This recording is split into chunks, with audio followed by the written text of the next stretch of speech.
Cek satu dua, cek satu dua. Oke, Assalamualaikum warahmatullahi wabarakatuh. Kami dari kelompok 6, Elsa Hanifa dan Risela Karismania akan menjelaskan tentang fungi. Menjelaskan materi hari ini, kami akan sedikit mengulas penjelasan fungi di materi sebelumnya. Yang pertama, fungi atau jamur ini merupakan organisme eukariotik, tidak mempunyai klorofil, mempunyai spora. Struktur stomatiknya ada yang uniseluler dan umumnya itu ada multiseluler, berkembang biak secara seksual dan aseksual. Dinding selnya terdiri dari kitin dan selulosa. Selanjutnya, jamur memiliki hifa. Apa itu hifa? Hifa adalah sel yang memanjang, di mana kumpulan dari hifa ini adalah miselium. Nah, hifa itu ada dua macam. Ada yang bersekat atau disebut dengan septa, dan ada yang tidak bersekat atau disebut dengan sionocytic. Nah, gambar ini di sebelah sini tuh kan ada yang bersekat dan di sebelahnya lagi tidak bersekat. Masuk ke materi hari ini yaitu mikosis. Apa itu mikosis? Mikosis adalah infeksi pada tubuh manusia yang disebabkan oleh jamur. Jadi, jamur tidak hanya menyerang tumbuhan dan hewan, tapi juga jamur dapat menyerang manusia. Tahukah kamu, dari 1,5 juta spesies jamur, hanya 400 spesies yang menyerang hewan. Dan dari 400 tersebut, hanya sedikit yang dapat menyerang manusia. Mengapa demikian? Karena manusia memiliki sel T. Nah, sel T ini berfungsi untuk melindungi tubuh dari virus, bakteri, jamur, dan sebagainya. Sel T ini juga dapat mengaktifkan sistem imun. Yang pertama ada mikosis superficial, merupakan mikosis yang menyerang kulit, kuku, dan rambut. Nah, ini disebabkan oleh tiga genus jamur, diantaranya ada Chrysophyton, Microsporum, dan Epidermophyton.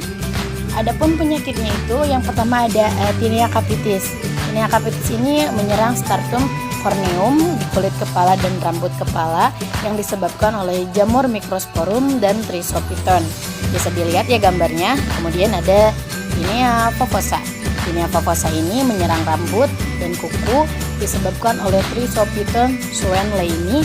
Gejalanya itu berupa bintik-bintik dan kerak, di mana kerak ini itu sangat lengket dan jika diangkat akan meninggalkan luka basah dan bernanah. Kemudian ada Tinea pedis. Tinea pedis ini mengenai kulit, terutama di sela-sela kaki.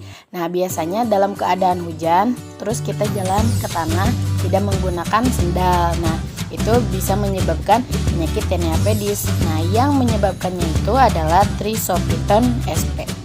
Selanjutnya ada otomikosis. Otomikosis ini menyerang pada lubang telinga dan kulit. Nah, akan menyebabkan rasa gatal dan sakit di telinga. Kemudian ada Tinea cruris.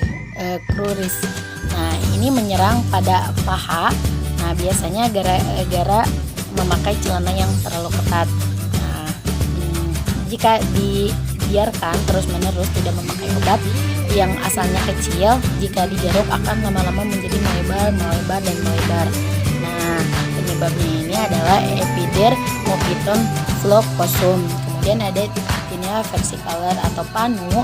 Gejala ini berupa bercak putih atau kekuning-kuningan, biasanya menyerang pada kulit dada, punggung, leher, dan sebagainya. Akan ada rasa sensasi gatal yang luar biasa. Penyebabnya itu ada Malassezia furtor. Kemudian ini ada gambar-gambar dari jamur yang tadi sudah dijelaskan. Nah, yang kedua ini ada mikosis sistemik. Apa itu mikosis sistemik? Mikosis sistemik adalah mikosis yang menyerang alat-alat dalam seperti paru-paru, ginjal, jantung, mukosa mulut, dan juga vagina. Yang termasuk ke dalam mikosis sistemik ini yang pertama ada nokardiosis, menyerang jaringan subkutan, yakni terjadi pembengkakan jaringan yang terkena dan terjadinya lubang-lubang yang mengeluarkan nanah. dan jamurnya berupa granula. Lalu ada candidiasis, menyerang daerah kulit yang lembab dan obesitas. Bisa dilihat di gambar ini bahwa menyerangnya ini di daerah mukosa mulut. Penyebabnya atau spesies jamur yang menyebabkannya itu yaitu Candida albicans. Lalu yang ketiga ada Maduromycosis atau Madura foot. Nah, mikosis pada kaki yang ditandai dengan terjadinya massa granulomatos yang biasanya meluas ke jaringan lunak dan tulang kaki. Gejalanya dimulai dengan adanya lesi pada tapak kaki bagian belakang. Spesies yang menyebabkannya itu Alescheris boydii, Cephalosporium falciforme, Madurella mycetomi, dan Madurella grisea. Yang keempat ada Coccidiomycosis, merupakan mikosis yang mengenai paru-paru yang disebabkan oleh Coccidioides vitis.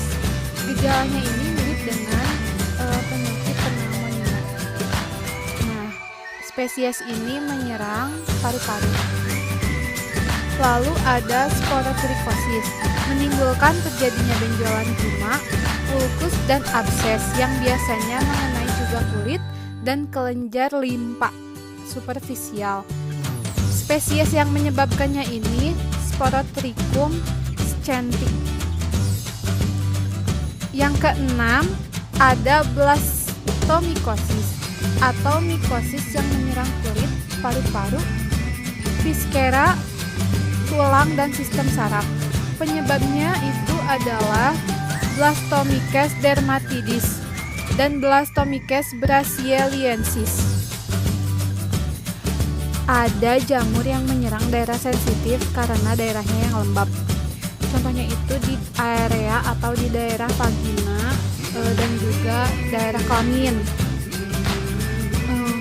Kenapa kita dianjurkan untuk tidak menggunakan pakaian ketat ataupun pakaian yang tidak menyerap keringat, celana dalam yang ketat? Karena jamur itu suka di daerah yang lembab. Seperti itu. Jadi kita dianjurkan untuk mengganti celana dalam ataupun pakaian sesering mungkin. Apalagi habis berolahraga sehingga kan keringat kita akan faktor yang menyebabkan terinfeksi jamur. Yang pertama, sistem imun yang lemah. Bila sistem imun kita lemah, maka kita akan mudah terserang atau terinfeksi oleh jamur. Yang kedua, lembab dan panas dari lingkungan. Yang ketiga, lembab dari pakaian ketat dan pakaian tak menyerap keringat. Nah, karena jamur itu sangat suka di tempat-tempat yang lembab dan juga yang panas. Yang keempat, keringat berlebihan karena berolahraga atau karena kegemukan. Yang kelima, friksi atau trauma minor, misalnya gesekan pada paha orang gemuk. Yang keenam, keseimbangan flora tubuh normal terganggu, antara lain karena pemakaian antibiotik atau hormonal dalam jangka panjang. Nah, mengapa kita disarankan untuk tidak memakai pakaian ketat ataupun celana dalam yang ketat? Karena jamur itu sangat suka dalam keadaan yang lembab. Nah, dan juga pakaian. Oke, selanjutnya ada cara pengobatan dan pencegahan. Jika tubuh kita sudah merasa gatal atau sudah terinfeksi oleh jamur, cepat untuk periksa ke dokter, kemudian memakai salep biasanya ya yang anti jamur. Nah, saat kita sudah terinfeksi atau kita belum terinfeksi, itu kulit itu harus selalu kering ya, karena jamur itu tidak akan berkembang biak. Kemudian kita harus hidup sehat, baik dari sehat tempat, makanan dan sebagainya. Kemudian kita harus memakai pakaian yang longgar, apalagi di Miss V gitu. Kalau terlalu ketat kan itu akan menimbulkan rasa gatal dari adanya keringat. Kemudian kita harus menjaga kebersihan pakaian. Jadi selain menjaga kebersihan badan, kita juga harus menjaga kebersihan pakaian. Kemudian kita harus mandi. Selanjutnya kita jangan memakai handuk yang dipakai bersama-sama. Wassalamualaikum warahmatullahi wabarakatuh.